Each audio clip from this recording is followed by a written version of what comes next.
আম মাখা করবো। হ্যাঁ, গাছ থেকে পেরে নিয়ে এলাম, এবার আম মাখা করবো, আমগুলো ছুলবো।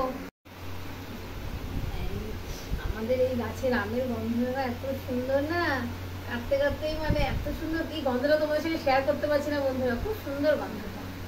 আমার আম ছোলা হয়ে গেছে, মেশিন দিয়ে এটা পুড়ে নেবো। আমগুলো পুড়িয়ে নিচ্ছি। দেখো আমার আম কোড়ানো হয়ে গেছে। লবণ দেবো, চামচ দিলাম, আমি একটু লাগলে পরে দিয়ে দেবো। লঙ্কাটা ডলে কাসুন্দি দিলাম,